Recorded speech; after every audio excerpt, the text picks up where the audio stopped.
성삼위일체께 함께 찬양하며 우리 하나님께 예배로 나아가도록 하겠습니다.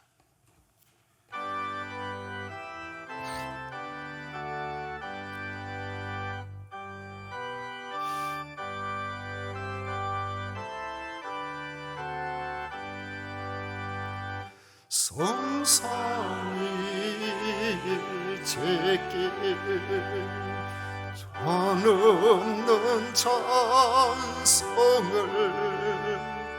드립니다. 존귀한 주님을 영광 중 빼앗고 영원히 모시게 하옵소서.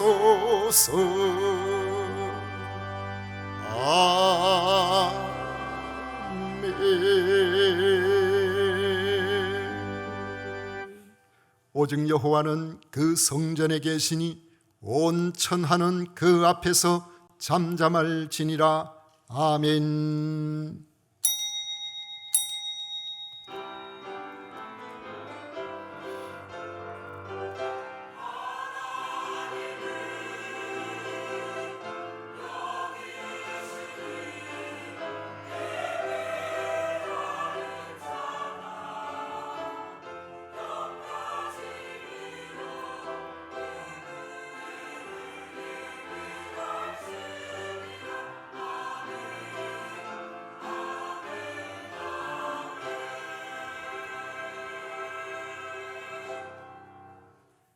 영원히 소망 없는 죄 가운데서 저희들을 죄를 속하시고 하나님의 자녀 삼으시사 영원한 생명의 소망을 허락하신 성삼위 하나님을 찬양하고 경배합니다.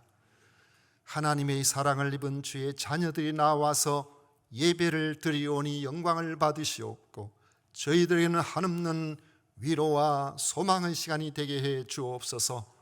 예수님 이름으로 기원하옵나이다. 아멘. 다 같이 찬송가 32장 함께 부르겠습니다.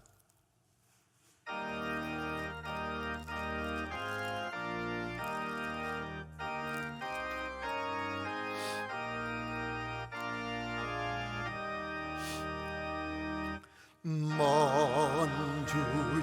주제 존귀하신 예수 사람이 되신 하나님 나 사모하여 영원히 섬길 내 영광 되신 주로 다 화려한 동산 무성한 저수목 다 아름답고 묘하나 순전한 예수 더 아름다워 봄 같은 기쁨 주시네. 광명한 해와 명랑한 저 달빛 수많은 별들 빛나나 주의 빛을 더 찬란하여 참 비교할 수 없도다.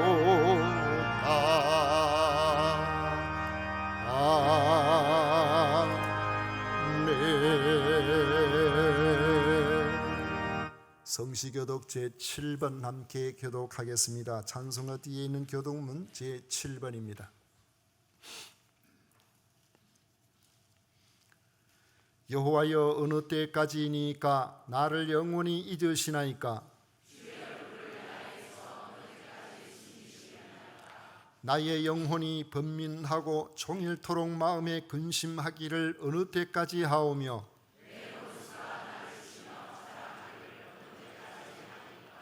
여호와 내 하나님이여 나를 생각하사 응답하시고 나의 눈을 밝히소서. 두렵건대 나의 원수가 이르기를 내가 그를 이겼다 할까 하오며 나는 오직 주의 사랑을 의지하여 사오니 내가 여호와를 찬송하리니 이는 주께서 내게 은덕을 베푸심이로다. 아멘. 우리 다 같이 신앙 고백 드리겠습니다.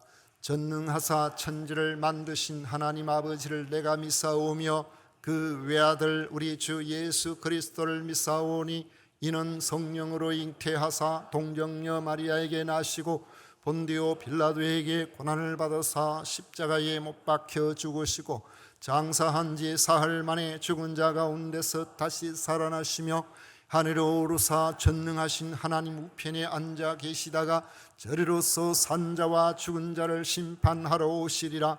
성령을 믿사오며 거룩한 공회와 성도가 서로 교통하는 것과 죄를 사하여 주시는 것과 몸이 다시 사는 것과 영원히 사는 것을 믿사옵나이다. 아멘. 다 같이 자리에 앉으셔서 찬송가 421장 함께 부르겠습니다.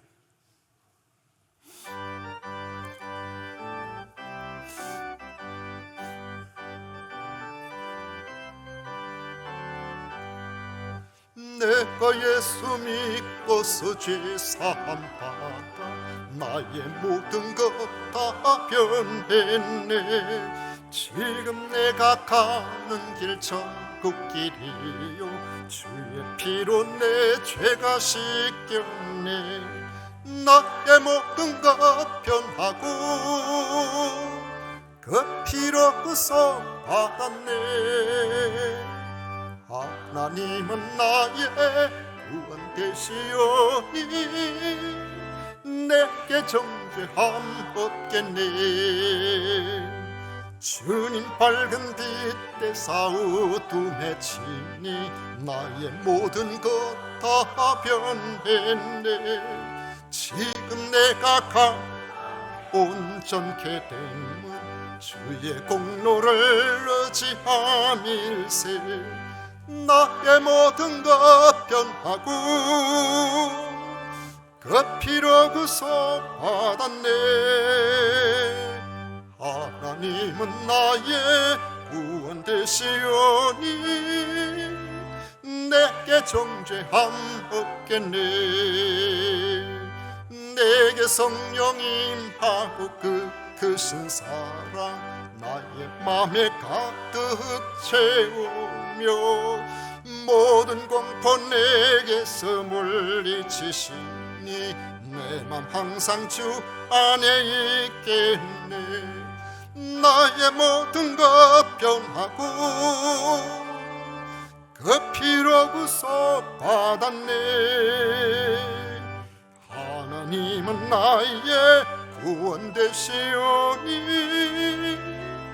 내게 정죄함 없겠네. 아멘. 김정덕 장로님 우리를 대표해서 기도하시겠습니다.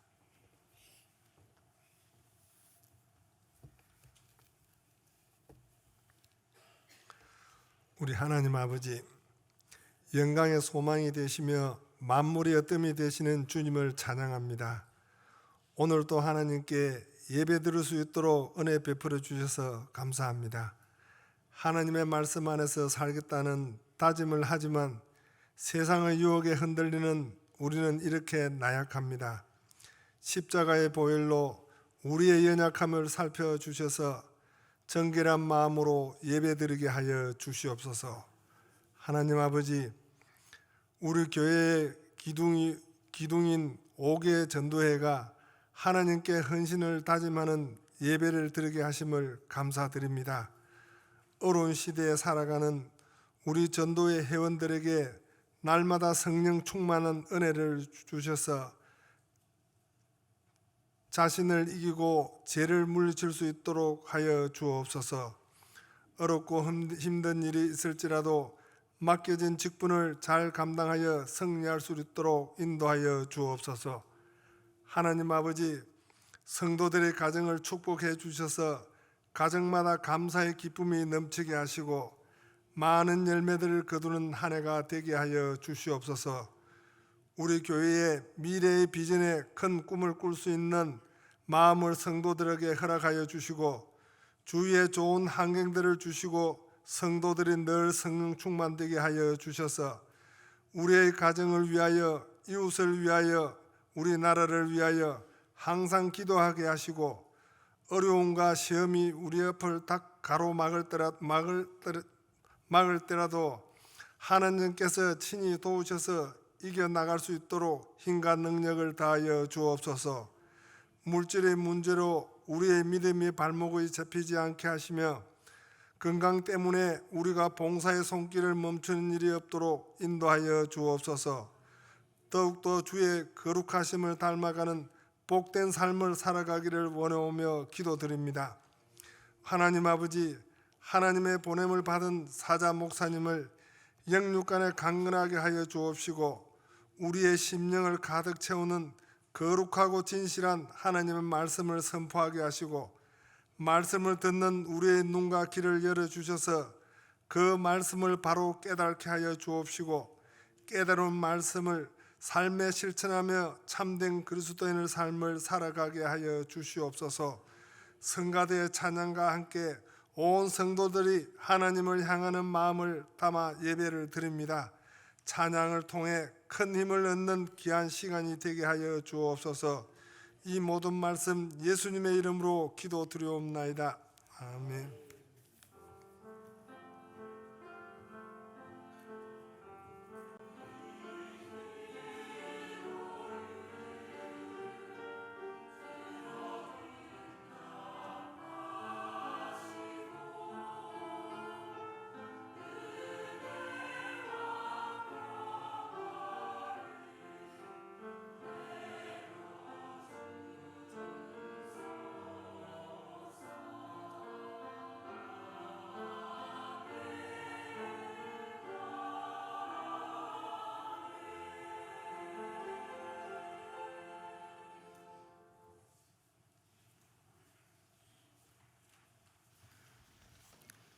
이 시간 우리에게 주신 하나님의 말씀은 사도행전 18장 24절부터 28절까지 말씀입니다.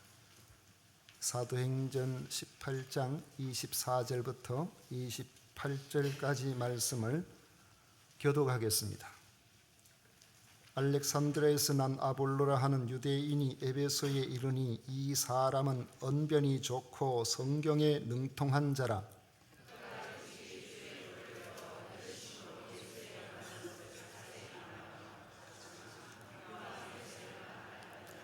그가 회당에서 담대히 말하기 시작하거니를 브리스길라와 아굴라가 듣고 데려다가 하나님의 도를 더 정확하게 풀어 이르더라.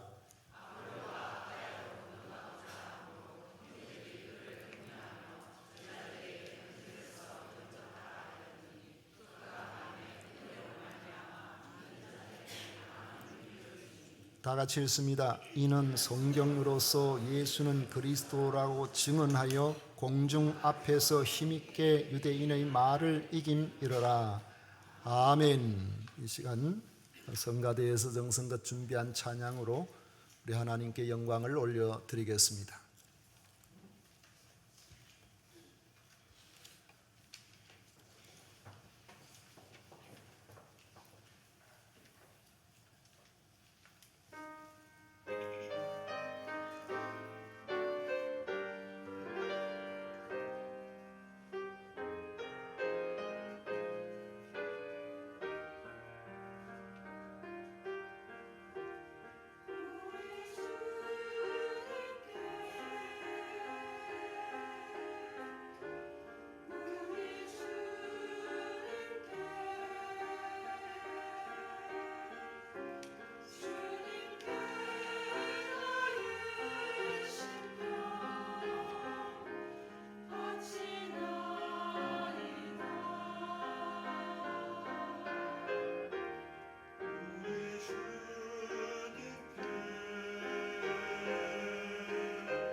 아멘.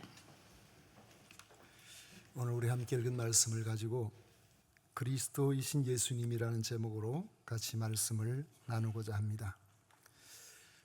이전에 가진 것에 집착하지 않는 이 무소유와 마음 치유를 내세워서 청년들의 열광적인 인생 멘토로 활동하면서 힐링 에세이 멈추면 비로소 보이는 것들이라는 책을 내어서 누적 판매 부수가 300만 부를 넘긴 승려가 있었습니다. 우리가 요즘 책을 내면은 10,000부를 팔기가 어렵다고 합니다. 10만 부를 판다면 대단한 거죠. 그런데 300만 부를 넘게 팔았다는 것은 정말 대단한 겁니다. 그런데 나중에 보니까 이 사람이 서울과 뉴욕에 아주 고가의 부동산을 소유한 사실이 드러나서 알고 보면은 무소유가 아니라 풀소유다.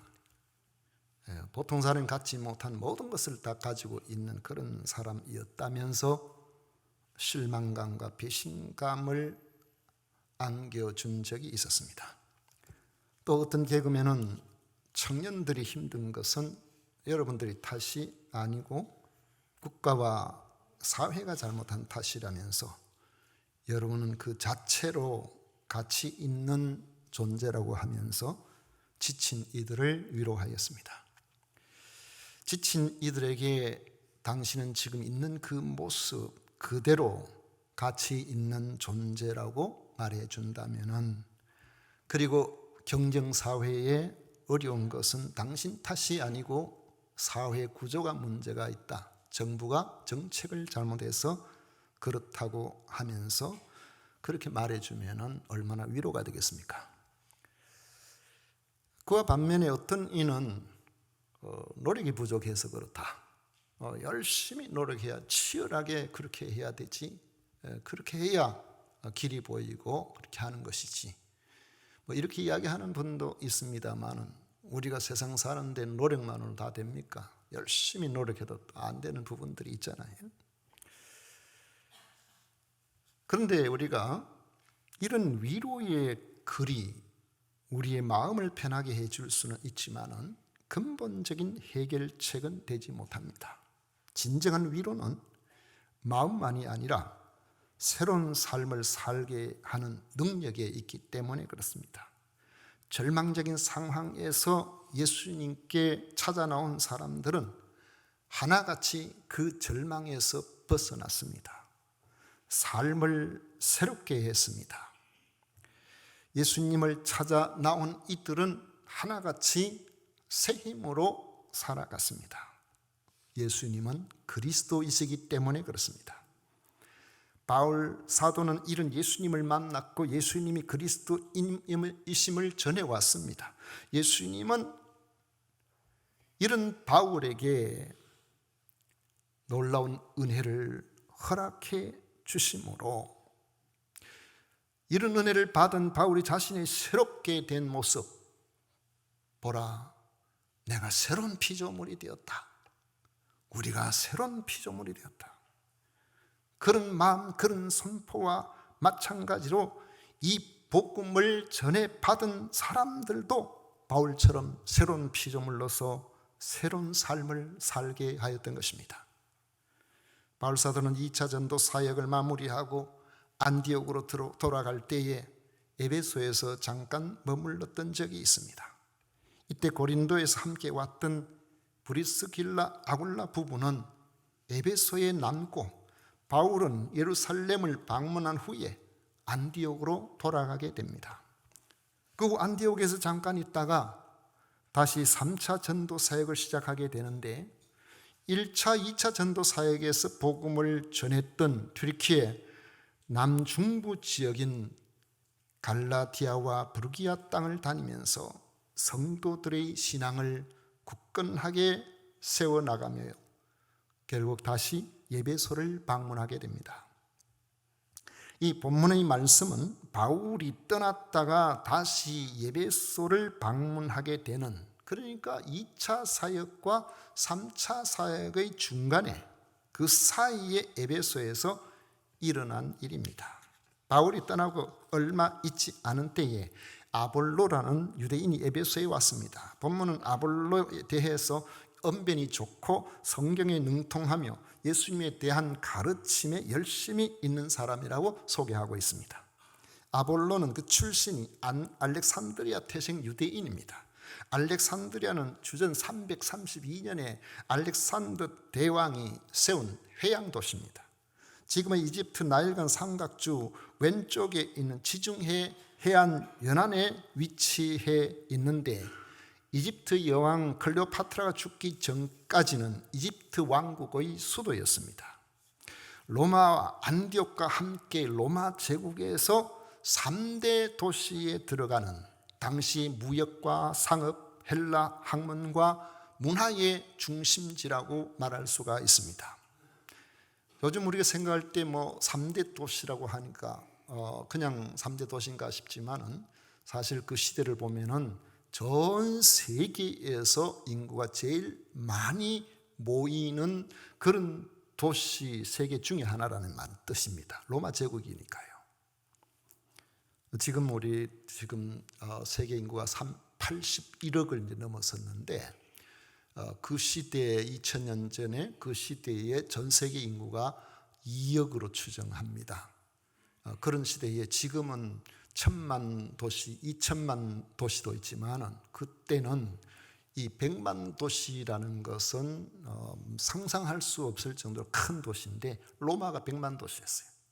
안디옥과 이 알렉산드리아가 지금 50만에서 한 100만 정도의 인구를 가지고 있지 않나, 그렇게 생각하는데, 알렉산더는 유대인들에게 그 자리를 떠나서 이 알렉산드리아로 대거 이주를 시켰습니다. 그래서 그 당시에 알렉산드리아 전체 인구의 약 3분의 1이 유대인들이에요.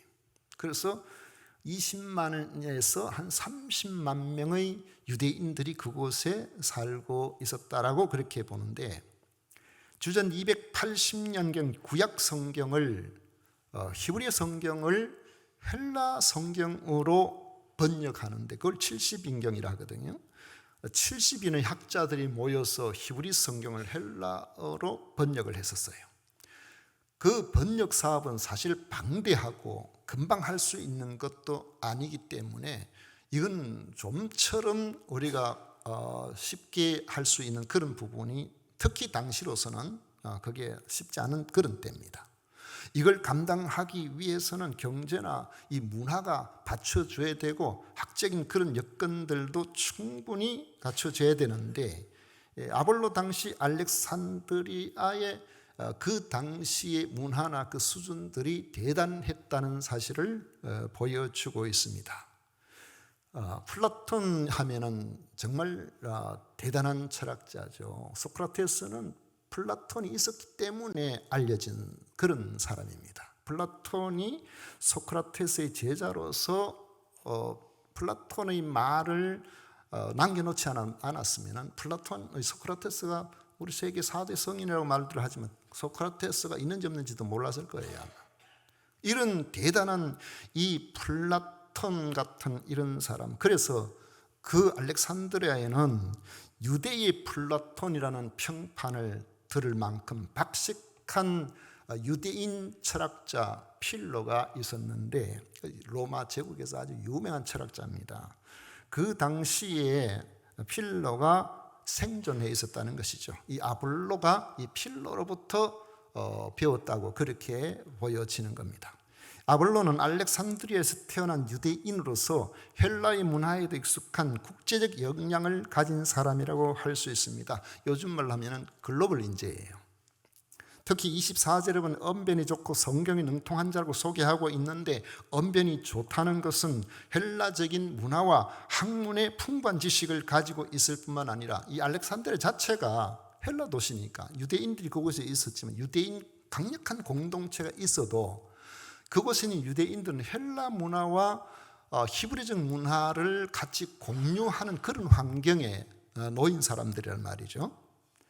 그래서 이런 부분에서 굉장히 헬라 문화에 익숙한, 헬라 철학에도 익숙한 그런 사람, 이 문화와 학문에 풍부한 지식을 가지고 있을 뿐만 아니라 그것을 사람들에게 전하는 논리와 또 그 논리를 구체적으로 사람들에게 나타내는 웅변, 그 당시에 이 기본 과목들이었어요. 공부의 기본 과목이 그런 것들이거든. 그래가지고 그 웅변설도 가지고 있다는 의미입니다. 뿐만 아니라 그는 성경에 능통한 사람이었습니다. 성경에 능통하다는 것은 성경을 많이 알고 성경을 능숙하게 다룰 수 있는 이 능력을 소유했다는 것을 의미하는데, 이 사람은 유대인 공동체 안에서 이미 헬라어로 번역된 구약 성경에 아주 익숙해 있던 사람인 것입니다. 유대인으로서 헬라의 철학과 구약 성경에 익숙하고 그것을 자유자재로 활용하여 설득력 있게 전달할 수 있는 능력을 소유한 그런 사람이라는 것입니다. 이 아볼로에게서 또 다른 장점이 있는데, 그것은 배움에 있어서 마음이 열려있는 사람이라는 점입니다. 자기가 이미 안 것에 만족하지 않고 늘 배우려는 자세를 가지고 있었습니다. 성경에 능통하다는 것은 구약 성경에 익숙하다는 뜻인데, 거기에 안주하지 않고 당시 그들로 보면은, 어떻게 보면은 마치 그 당시에 주류 사회에서 벗어나 있는 것처럼 보이는 이 복음과 관련된 부분, 세례 요한과 예수님에 대한 이야기에도 깊은 관심을 가지고 배우려고 했다는 것입니다. 25절에 보면 그가 일찍이 주의 도를 배워 열심으로 예수에 관한 것을 자세히 말하며 가르치나 요한의 세례만 알 따름이라 했습니다. 아볼로는 일찍이 예수님의 가르침에 특별한 관심을 가지고 다른 사람들에게도 예수님에 관하여 가르쳐 주려고 최선을 다했습니다. 아마도 아볼로는 예수님 이야기를 단편적으로 듣고 감화를 받아서 그리스도를 따르고 그리스도를 전하는 자생적 그리스도인이라고 그렇게 볼 수가 있습니다. 그러다 보니까 배우는 은사와 가르치는 은사가 다 있는 사람임에도 불구하고 예수님에 대해서 한계를 가지고 있는 겁니다. 예수님에 대해서 부분적으로만 알고 있었기 때문입니다. 요한의 세례만 안다는 것이 무슨 뜻이겠습니까? 요한의 가르침의 핵심은 회개하라 천국이 가까워왔느니라 했는데, 그의 주된 사역은 사람들의 마음에 들어있는 죄를 인정하게 만들어 자복하고 그리스도가 오실 때 그리스도를 영접하도록 준비시키는 것이었습니다. 그래서 자기 죄를 자복하는 사람에게 요단강에서 세례를 주었습니다. 그런 점에서 요한의 세례는 회개의 표시로 주는 세례요, 이는 구약 성경에 끊임없이 제시된 이스라엘의 회복을 준비하는 것을 의미합니다.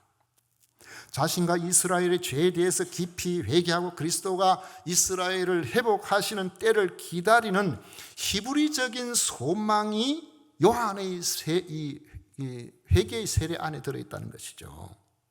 아볼로는 요한의 가르침에 충실하였고 요한이 지목한 예수님이 그리스도라는 사실을 받아들이고 다른 사람에게도 예수님에 대해 마음을 열도록 회개를 촉구한 것입니다. 그러나 아직은 왜 예수님이 십자가를 지셔야 됐는지, 왜 예수님이 부활하셨는지, 그 부활의 의미가 도대체 무엇인지 그것을 바로 깨닫지 못했기 때문에 이스라엘의 현실적인 회복을 위해서 회개를 촉구하는 데 머물러 있었던 겁니다. 우리가 예수님을 그리스도로 믿고 그래서 하나님의 말씀을 보고 하나님의 말씀을 여러분들이 전하게 될 때 이 말씀을 듣는 여러분들이 5년, 10년, 20년, 30년 듣다 보면은 이 말씀이 복음적인가? 하나님께서 우리에게 주시는 그 말씀이 맞는가? 어떤 이들은 보면은 성공주의적 관점에서 계속 이야기하는 사람이 있어요. 어떤 사람은 계속 율법적으로 이야기하는 사람이 있어요. 행위적인 면에 머물러 있는 사람도 있어요. 어떤 사람은 세상에서의 어떤 성공학과 같은 그런 모습으로 늘 접근하는 그런 이들도 있습니다. 예수께서 그리스도라는 사실과 우리에게 이 땅에서 주님이 함께 하심으로 주님과 더불어 살아가는 일에 있어서의 승리의 삶이 물론 우리에게 주님을 따르는 자들에게 주어지지만 그 너머에 하나님의 온 세상을 향한, 만민을 향한 하나님의 구원 계획, 그 섭리, 그런 것들이 예수 그리스도의 십자가 부활 속에 녹아나 있지 않는 메시지를 우리가 듣게 되면은 마음이 허전해져요. 이게 아닌 것 같은데, 뭔가 말씀은 좋은 것 같긴 한데 뭐가 빠져 있는 것 같은데 그런 생각이 들 수가 있다는 말이죠. 그러니까 우리가 이런 부분에 있어서 오늘 우리가 주신 이 말씀에서 볼 때에 지금 아볼로가 열심히 예수님에 대해서도 이야기하고 그렇게 하는데 예수님의 십자가와 부활의 의미에 대해서 바로 깨닫지 못했기 때문에 이스라엘의 현실적인 회복을 위해서 회개를 촉구하는데 그 자리에 그냥 머물러 있었던 겁니다. 아볼로가 에베소에 있는 유대인의 회당에서 담대하게 가르치던 그 자리에 뭘 가르치고 있는가, 브리스길라와 아굴라 부부가 앉아서 들어보니까 여기 뭔가 모르는 게 있구나, 뭐가 빠진 게 있구나, 그런 생각이 들었던 겁니다. 그가 예수님에 대해서 이야기는 하고 있지만 그 내용의 핵심적인 것이 빠져 있음을 깨닫고 회개 이후의 문제가 해결이 되지 않았다는 것을 알고 그는 답답함을 느끼고 아볼로를 개인적으로 찾아가서 그에게 복음의 핵심을 가르쳐 줍니다.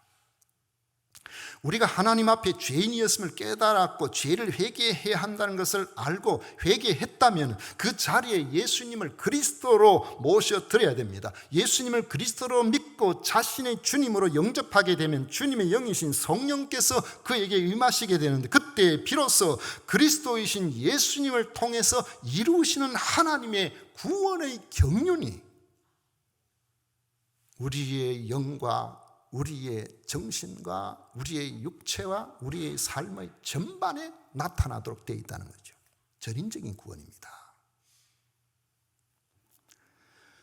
예수님께서 십자가에서 피 흘려 죽어주심과 사흘 만에 다시 살아나심이 내 죄를 완전히 소멸하시려는 하나님의 사랑이었음을 깨닫게 되어집니다. 그리고 나를 억압받은 모든 죄의 속박에서 벗어나는 죽어도 사는 진리의 자유를 누리게 되는 것입니다. 더 나아가 그리스도이신 예수님을 나의 왕으로 모시고 그 가르침에 전적으로 순종하며 살게 될 때에 내 삶을 통치하시는 그리스도의 능력을 경험하게 되는 것입니다. 그리고 부활의 주님을 바라보며 이 땅에서의 삶의 한계를 뛰어넘게 하는 영원한 소망을 누리게 해 주시는 것입니다. 아볼로는 아직 그걸 모르고 있는 거예요.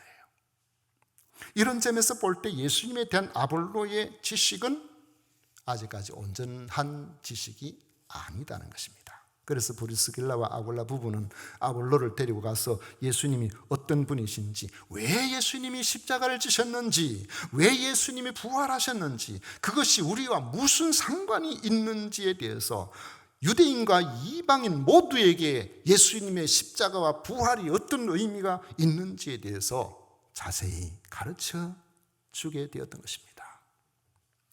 아볼로의 훌륭한 점은 여기서도 나타납니다. 그는 자기가 알고 있는 지식 그 안에 머물러 있지 않고 듣는 귀가 열려 있었어요. 마음이 활짝 열려 있었기 때문에 브리스길라와 아굴라 부부의 말을 들을 수가 있었던 겁니다. 우리가 지적으로 어느 정도 내가 체계를 갖추고 있다 그렇게 스스로 생각하면은 거기에서 다른 사람의 이야기에 별로 귀를 기울이지 않는 그런 경향이 좀 있죠. 이제 지적 자긍심이라고 말해야 될까요? 아니면은 교만이라고 이야기해야 될까요?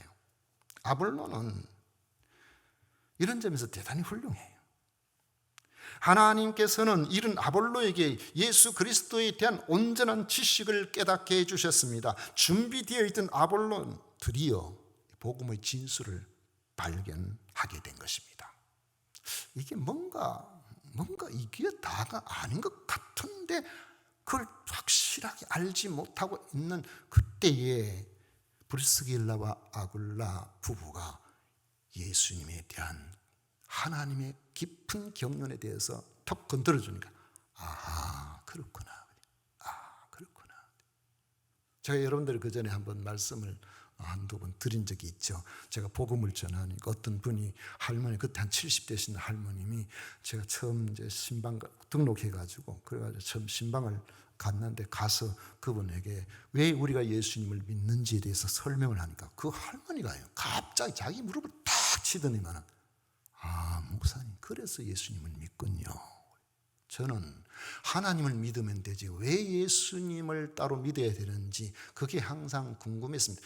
교회에 한 번도 나와본 적이 없는 분이에요. 그분은 그때로부터 완전히 신앙이야. 완전히 하나님의 성령께서 그 마음속 확 열어주셔가지고 말씀을 마치 스펀지가 이렇게 물을 빨아들여서 쫙 빨아들여요. 70 넘었는데도 조선 가정에 애들 남매를 키운다고 그래 고생을 하고 고생하다 보니까 관절염이 와가지고 이 뭐 제대로 걷지도 못하고 그 집이 초라하게 저 뒤쪽 마을 뒤쪽에 있는데 뭐 거의 기다시피 가고 그래가지고 보면은 막대기 어디서 하나 주워가지고 그걸 의지해서 오르내리고 경사진들 그렇게 하셨던 분인데 교회를 한 번도 빠지지 않고 잘 출석을 하셨어요. 그래가지고 제가 중앙시장 가서 그 스틱, 그 등산용 스틱 산 거 있잖아요. 5,000원 하는 거 10,000원 주고 2개 사가지고 하나는 제가 쓰고 하나는 그분한테 선물했더니만 그 미끄러지지도 않은, 밑에 고무가 있으니까 미끄러지지도 않은 거 얼마나 좋아요. 그걸 들고 다니면서 우리 목사님 나한테 선물했다 그러면서 교회 올 때도 항상 그거 가지고 오는데, 여러분 놀라운 것은 몇 년 지나지 않아서 그 스틱을 가지고 오질 않았어요. 하나님께서 그의 관절염을 완전히 고치셨습니다. 깨끗하게 되가 그냥 다니시니 스틱 없이 다니셨어요. 하나님의 복음의 능력입니다.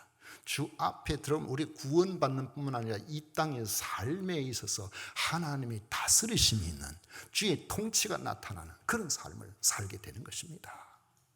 그래서 우리가 예수님을 믿으면 구원을 받았고 구원을 사모하며 살고 궁극적으로 온전한 구원의 자리에 이르게 되는 겁니다. 우리가 하나님 앞에서 이런 능력을 예수 그리스도 안에서 얻게 되는 거예요. 브리스길라와 아굴라 부부가 전해준 이 복음은 언변이 좋고 성경에 능통하고 에너지가 넘치는 아볼로에게 마치 날개를 달아준 것과 같았습니다. 그가 받은 진리를 가슴 속에 가만히 넣어두고만 있을 수가 없었습니다. 그래서 아가야 지방의 사역지를 찾았더니 브리스길라와 아굴라 부부가 고린도 교회를 소개해주고 편지를 써서 아볼로가 갈 테니까 여러분 잘 영접해 주시오 했습니다. 지도자가 어떤 고린도의 아볼로가 목회자로 가게 된 것입니다. 거기서 그가 알고 있는 성경의 지식으로 왜 예수님이 그리스도이신가를 증언하니까 유대인들도 그의 언변에 그의 성경적 지식에 꼼짝도 못하고 성도들도 믿음이 확고하게 서게 되었습니다. 아볼로의 사역은 고린도에서 매우 영향력이 있어서 아볼로를 추종하는 사람이 생길 정도였습니다. 바울이 나중에 고린도에 보낸 편지에서 보면 이렇게 말합니다. 나는 심었고 아볼로는 물을 주었다 그랬어요.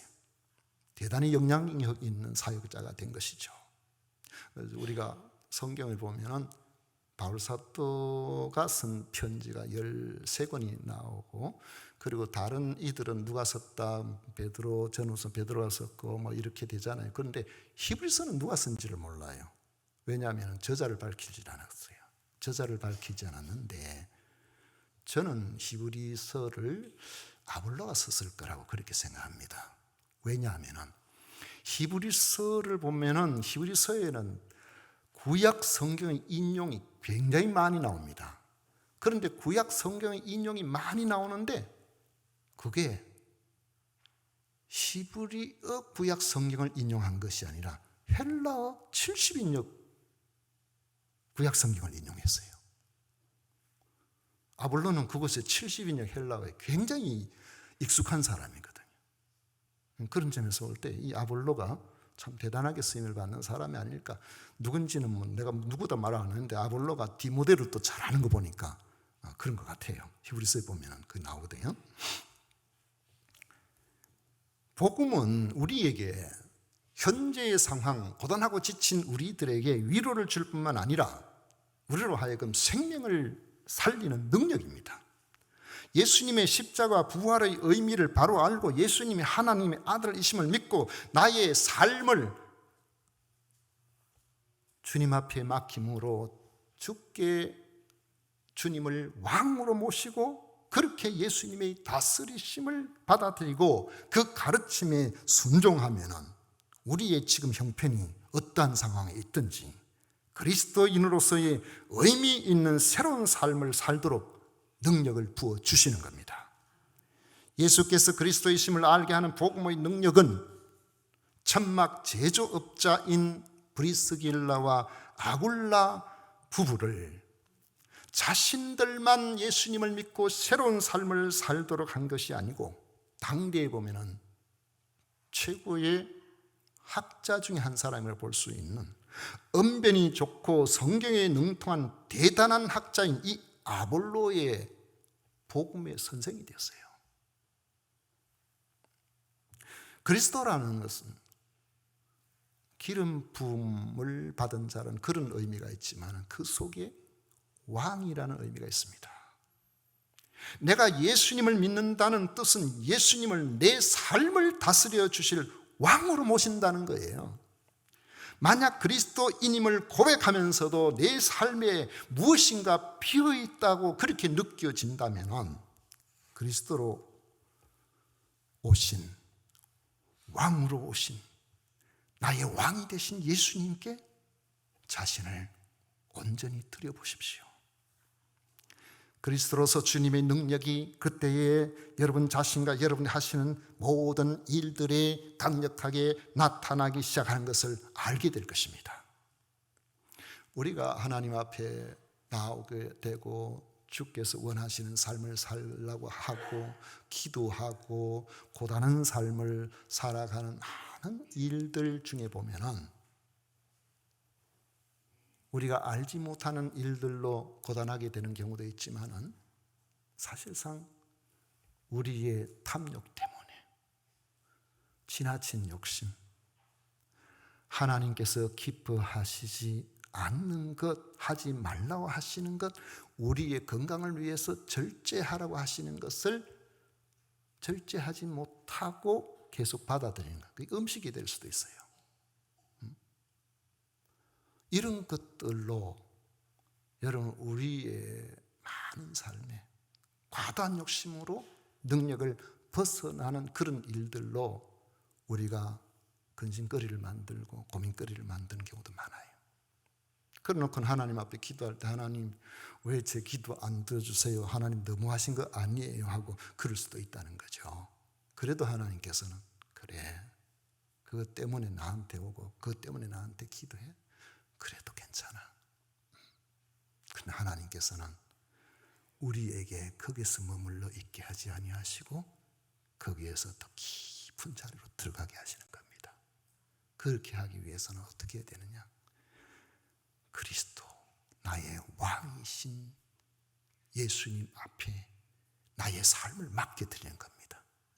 내 생각, 내 경험, 내 판단을 따라서 살아가는 것이 아니라 우리 하나님께서 원하시는 바가 무엇인지, 주님께서 기뻐하시는 바가 무엇인지 그것을 고민하고 그 앞에 내 자신을 맡겨드리고 나를 다스려 주옵소서.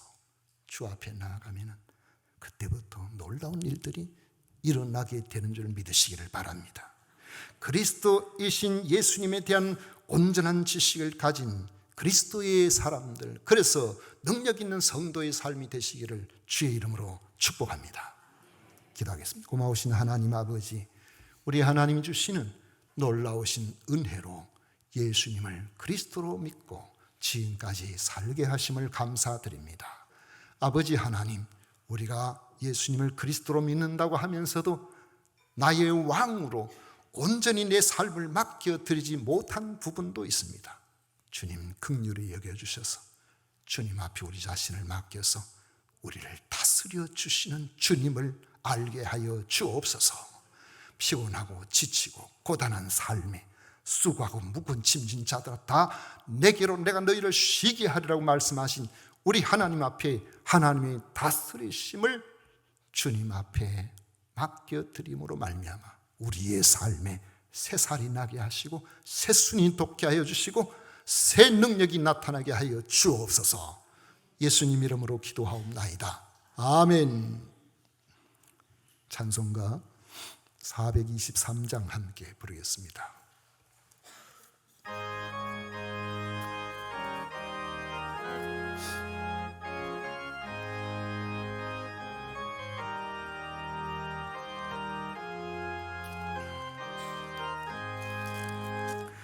무엇보다 어떠감은 죄로 물든 입이 흰 눈보다 더이게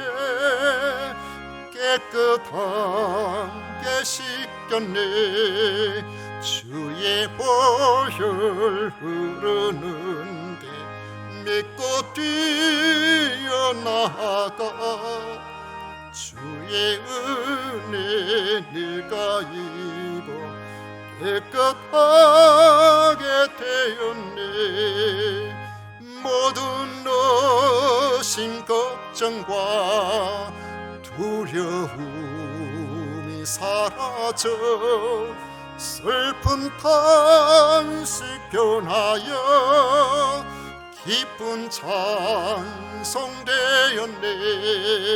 주의 보혈 흐르는데 믿고 뛰어나가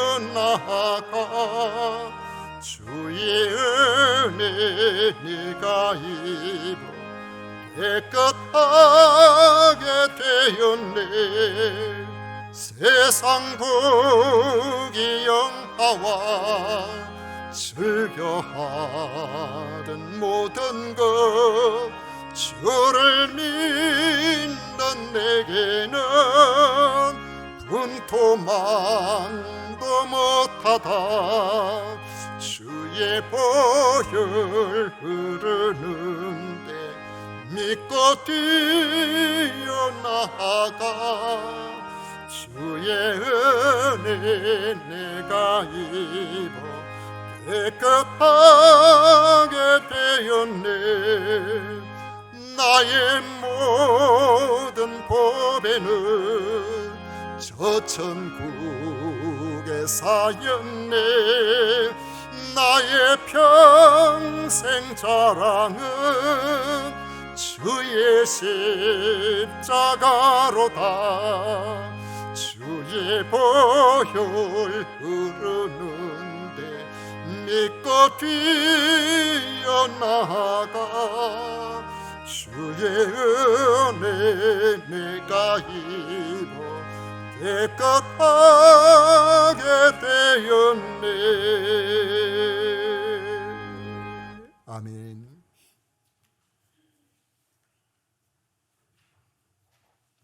우리 하나님께 드린 예물 위해서 봉헌 기도하겠습니다. 하나님 아버지 감사드립니다. 하나님의 놀랍고도 크신 은혜로 예수님을 그리스도로 믿고 그리스도 안에서 오늘도 귀한 날 기억하여 하나님을 찬양하는 대열에 저희들이 함께 들어서게 되었음을 진심으로 감사드립니다. 아버지, 우리 모두가 하나님의 다스리심을 받는 예수님을 그리스도로 왕으로 모신 사람으로 살아가기를 원합니다. 우리의 모든 것 주님께서 주신 것임을 신앙으로 고백하며 오늘도 귀한 예물을 구별하여 드립니다. 소득의 10분의 1을 구별하고 건축헌금, 선교헌금, 주일헌금, 감사헌금 아버지 하나님 앞에 구별하여 드리오니 영광을 받으시옵소서.